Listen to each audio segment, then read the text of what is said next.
Hey guys, in this video I'll show you how to deposit a check on a Royal Bank of Canada. Now the first thing I want you to do is just launch up your app, come here, click on Move Money, and from here choose Deposit a Check.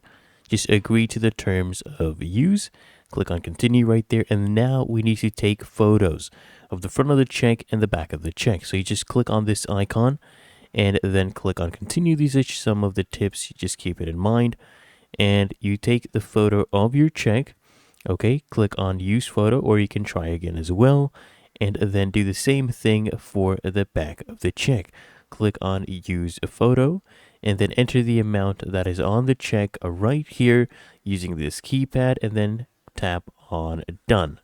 Okay, and then go ahead and just enter your a deposit into which account you're depositing it into.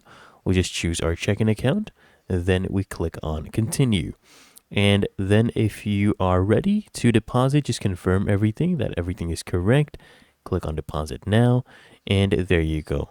This is your confirmation message.